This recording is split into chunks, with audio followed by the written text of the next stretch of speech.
yambala kata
Vision Group mutwesige tojja kuyisibwa bubi tojja kwejusa n'olwekyo kino ekibadde wano kya byafaayo Keti atujulira Keti yamanyi kyekitegeeza Bukedde TV ng'ekuttemu naye nga kugamba nti no ate olunaku olw'abiri era yali wali ku biiki ng'akikwasaganya okuyingira kubadde omutwalo gumu gwokka bannange abo bantu tomulowooza nti no bayingiridde bwerere sibadde majja abantu balina ssente zaabwe obubokisi babumenye obubokisi babumenye abasevinga bazijjeeyo baze kwerabira ku bayimbi Wininwaje Eddie Kenzo Alien Skin Shiba Bana Keti yasalawo babaleetera n'olwekyo muganda wange olina okumanyi kyomanya nti oba wasubiddwa kino kyewasubiddwa ogenda kulaba ekyakabi kyewasubiddwa naye nga nebaza mwena abantu abazze ne bawagira Keti promotion ne bawagira abayimbi b'eggwanga ne bawagira talent ya Uganda naye ngenda kuba njogerako n'abakungu abamu abakulu abaza okulaba nti no bayingira ekivulu kino balage ku maanyi balage talent balage sente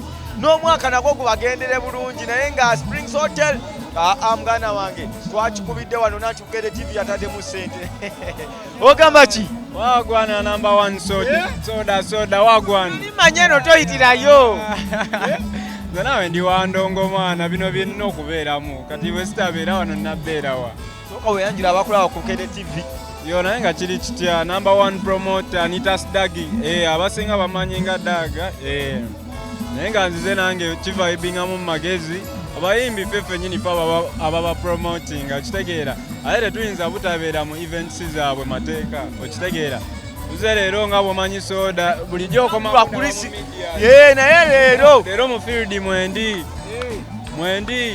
ibye n'abayimbi ki leero abayimbi huyo Alien waali Kenzo waali gundi Wininwaje bani bashiba bonna twavaibinze nabo teri agambayo okitegeera nakulwa Christmas teri agambayo tuze kimala maanyi era gwe atudde waka mwana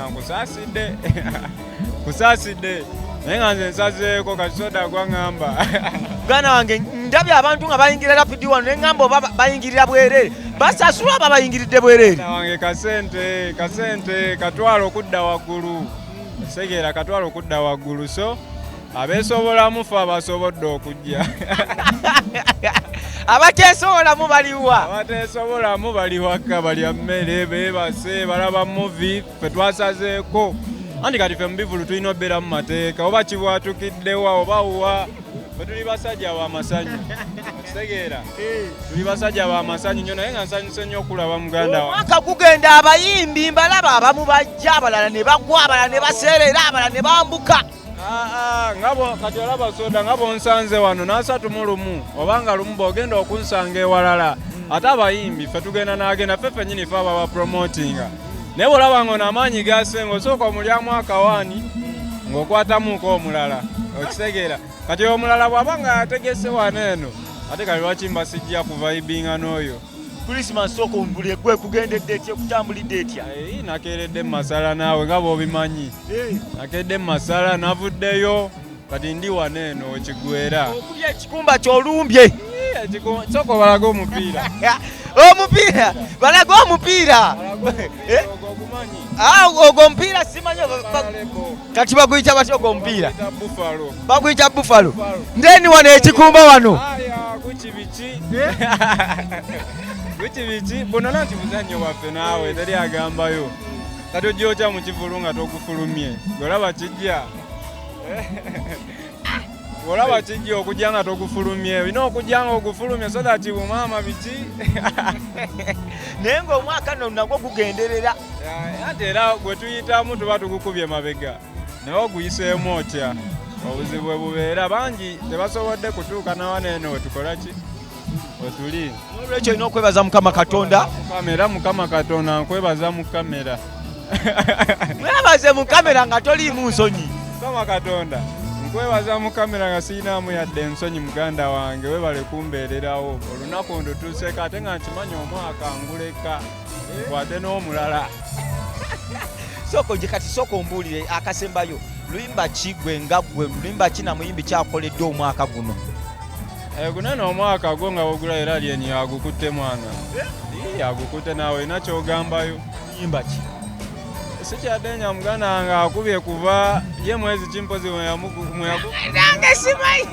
Paka nakati akyakuba yakyatambuza ebivulu byonna. Okitegeera naye nga nnyingi zazizzaako. Naye nga sikyadde mpaka nakati. Lukyajojomya. Lukyajojomya ensi n'eggwanga. Paka nakati yakyakuba. Okitegeera. Ekigambo ekisembayo ku muntu akulaba ku KD TV. So kati akagambo kange akasembayo nze ndi promota wa kabi nnyo. Ampita promota Dagi. Okitegeera. Kibe wakakwatako. Nkola n'abayimbi nga King Saha. Ya nkola n'abayimbi ne upcoming bonna nkola nabo. Okitegeera era yenna neetaaga. Promota Dagi akanamba 0750631463. Nze akakwata. Abakufuna. Simanye baagala kutandika muziki, simanye akyanoonya direction. Kyanoonya direction bikinze omuziki ngwanikira ddala. Okitegeera. Bukedde tuvibinge nayo gwoba ng'oyagala hit gikuba wendi jangu tugiyiseemu. Promota mukanga kanga. Promota mugenda ne mukanga eggwanga n'ogamba nti n'ekirooto kyange nkituuseeko. Kukanga muganda wange si kukanga naye nga bwe gutyo bwe guli ffe ba promota gwe mulimu gwaffe. Kuwanika bayimbi kukuba bivulu by'amaanyi. Okitegeera gwe mulimu gwaffe. Ketyalogerawa. Mwana wange ate kati nkugambe nti abasajja balabika tebalogera mu Uganda abo. Abasajja eddogo lyabwe si lya Uganda kuba naffe twagezaako ne bigaana. Kubanga enkuba yatandise ng'etonnya. Naye ogenda otuuka essaawa z'abatuuze okuyingira nga climate kiri yawala. Aba omuntu mungi nnyo muganda naye nga akakuba abasinga badde babikansolinze by the way. Wangi? Naye ate laba omuntu nakati akyayingira ate nga ne price esosi n'ekyukamuuko nesooka neewambuwamu. Nanti we muyiika nga muli bangi nga tusooka tukwatamu wali. Tegeera. Sajja yagadde ofune ono akasente sewa abantu buli we baweramuuko ng'anyeenyaamu. Wadange program tusasanya ku KD TV mbadde n'omupromoto omu omukyakaze ayiriba abayimbi East West Sena naye nga kyenyiza obagamba nti no ku KD TV mwebale kutuwagira mwebale tubeerawo ebbanga lyonna lye mutuwagidde namwe abatuwa ebirango osobola okunkonako wali ku 0703 76 70 73 n'olwekyo ffe ebivulu tubikwatiramu ddala abayimbi muganda wange omuwulidde n'olwekyo muganda wange mujja tuwagire talent ate tujeyo talent n'olwekyo abali ku KD TV let's start the show, let's bang the show, yes go.